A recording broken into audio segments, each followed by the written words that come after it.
Assalamualaikum warahmatullahi wabarakatuh. Ngayon po tayo po ay nasa Fanar Islamic Cultural Center ng Alcor at ngayon po ay 5 po siya ng July 2024. Ngayon po ay araw ng Friday at tayo po ay may pag-aaral dito. At the same time, mayroon po tayong bisita. At ang ating bisita ay magbibigay sa atin ng inspirational talk at ang kanyang topic ay System of Winning in Life. So, magandang topic ko ito kaya atin po siyang pakikinggan. Siya po ay si Sheikh Mads.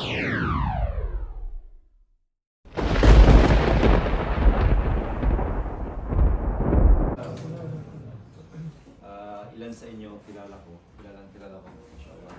Brother Sheikh Ibrahim. Ito kasama ko sa kainan to. Mashallah. Barakallahu. Kung saan, mashallah. Nasa Doha, nasa Alcor. Barakallahu. Mashallah. Ilan sa inyo kilala ko, ilan sa inyo hindi. So, gusto kong malaman, sino dito yung taga Doha at sinong dito nagtatrabaho sa Alcor? Taga Doha lahat. Sino yung dito sa ano? Dito yung base sa North. Mga Northman. Bismillah, alhamdulillah, wassalatu wassalamu ala rasulillah. Saan natin sa pangalan ng Allah at sa pagpupuri sa Allah at sa pagbigay ng salamat salawat sa kanyang Nabi Muhammad sallallahu alaihi wasallam. Okay. So, inspiring talk daw, no? Sabi ni Sheikh Max. Kung ang isang tao ay magbibigay ng inspiring talk, kailangan ba inspired din siya? Kailangan ba kung siya ay magbibigay ng any talk, ng kahit anong topic, kailangan ba siya ay kinakatawan na ba ang kanyang sinasabi? Of course, kailangan.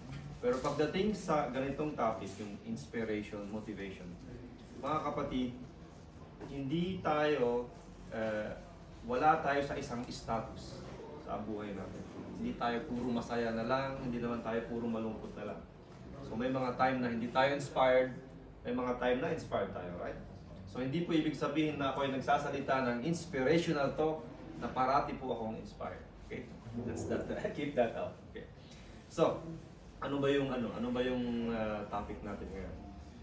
Ang topic natin ngayon ay base sa hadith ng Prophet Muhammad sallallahu alaihi wasallam sa Sahih Muslim.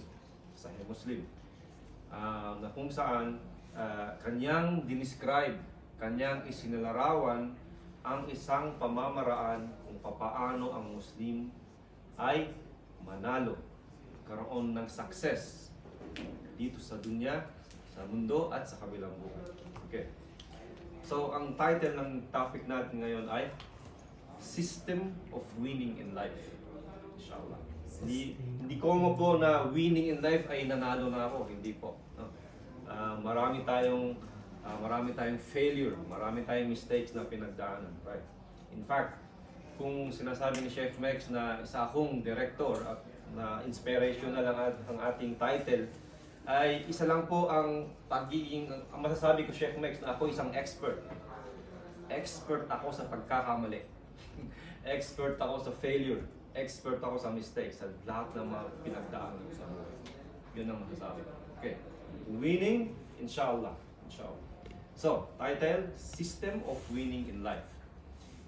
Subtitle niya, itong pinaka-point, you don't rise to the level of your goals, you fall down to the level of your standards. Ito natin, ha? You don't rise to the level of your goals, you fall down to the level of your standards. So, dalawang pinag-usapan natin ngayon. Goal, ang ating minimithi, at yung standard, yung process, yung system na ating ginagawa. Diba, may gusto tayong gawin. Tama? May gusto tayong makamit. May gusto tayong maabot. Yun ang ating goal. Pero ano ang ating mga ginagawa upang makamit natin ang ating minimithi? Ano ang mga steps na ginagawa natin Yun ang ating standards, yun ang ating system, yun ang ating process. Here, ang magkakaiba ng goal at saka ng system. So, alam ko na karamihan, at lahat tayo actually, lahat tayo dito sa Qatar, tayo ay hindi taga rito. Tama, mali. Balang araw tayo ay uuwi sa ating lugar. Tama, mali. Karamihan sa atin nandito sa Qatar upang maghanap buhay. Tama, mali. Tama. Nahiwalay tayo sa ating mga pamilya, sa ating mga anak, sa ating mga magulang. Diba? Tama? Tapos na-expose tayo sa lugar na kung saan iba-iba ang uri ng mga tao. Iba-ibang nationality, iba-ibang lahi, iba-ibang lingwahe. Right? So, dahil sa situation na ito, tayo ay meron tayong parang lack of one. Minsan nagda-doubt tayo sa sarili natin. Sino dito ang more than 5 years na sa Qatar? More than 5 years. Mashallah, meron ba ditong less than 1 year sa Qatar? Less than 1 year. Mashallah. Okay, mag-isa lang. So karamihan sa inyo, nadaanan nyo na yung stage na kung saan naninibago kayo sa lugar. Right? So kumbaga, nandun na kayo sa stage na medyo nag-adapt na sila siya. Pero nang una, ng first few years na dito sa Qatar, di ba nanibago kayo? Naramdaman nyo yung sakit. Naramdaman nyo yung pain. Naramdaman nyo yung being strange to a strange lang, kumbaga, right? Masaya ba yun? Maunang panahon na nag-adjust kayo sa inyong mga colleagues, nag-adjust kayo sa inyong trabaho, nag-adjust kayo sa inyong boss. Sino rito may babait na boss? Sino ditong mahal yung boss nyo? So hanggang ngayon nag-adjust kayo sa mga boss nyo, right? So ito yung mga nadadaanan, nararanasan natin dito sa Qatar. We are constantly exposed sa mga stressors, mga bagay na kung saan ay maapektuhan ang ating buhay. Okay. After that, parang hindi pa sapat yung bagong environment natin. Nandun pa yung mga threats, no? Nandun yung discrimination. Sino dito nakaranas ng discrimination? Kayo ay Pilipino, hindi kayo Arabo. Ang balat natin ay hindi puti, right? Tama, mali. Nakakaranas kayo ng discrimination o hindi? Nakakaranas kayo ng discrimination. No, ganyan talaga dito sa Qatar, right? Sino dito ang nagreklamo sa kanilang sweldo? Lahat. Okay. Sino ditong na-homesick? Namimiss ang pamilya? Siguro, baga, huwag na kayong alam ko na yan, alam ko na yung sagot yan. Sino dito may mga nakahidwaan na sa trabaho? Okay. Sino dito ang nagreklamo sa init ng panahon? You know? Sino dito naghahanap ng companionship? Namimiss nyo ang companionship. Sino dito natatakot na bigla silang masisante? Lahat ng ito ay pumapalibot. Lahat ng ito ay bumabalo sa ating mga isipan. Tama, mali. Pero, what if I tell you what is happening to you right now is by design? Lahat nangyayari sa buhay natin ay yan talaga ang dapat mangyari. Yan. Yun ang unang tawag doon. Kumbaga, kung matatapos na ang usapan natin within this minute, yun ang pinaka-summary. Lahat ng ito ay nangyari ayon sa kagustuhan ng Allah subhanahu wa ta'ala or ang kanyang qadar. So get used to it. Halas. No, tanggapin nyo na ang ganitong situation. Okay? Ang pangyayari ngayon, yan ay kagustuhan ng Allah subhanahu wa ta'ala. Ang gusto natin at ang gusto ng Allah subhanahu wa ta'ala maaaring magkatugma. Alhamdulillah. O maaaring hindi. Tama? So, bago natin umpisahan, tanggapin natin ang lahat nangyari sa atin sa buhay nito. Ito ay kagustuhan ng Allah subhanahu wa ta'ala. Ito ay ang kanyang qadar. Okay. So what if, kung sabihin sa inyo, what if ang pangyayari kung kahit di natin gusto ang nangyayari sa ating buhay ngayon? What if ang nangyayari sa ating buhay ay opportunity pala? Yung ating separation sa ating pamilya ay isang opportunity. Yung ating pinakamamahal na amo ay opportunity. Ang ating mababang sweldo ay opportunity. What if ang buhay natin ngayon ay isang opportunity pala? Akala natin araw-araw tayo nagreklamo. Hindi tayo satisfied sa nangyayari sa ating buhay. What if opportunity pala yun? Just think about that. Okay. Sino dito ang nagshahada dito sa Qatar? Di ba opportunity yan?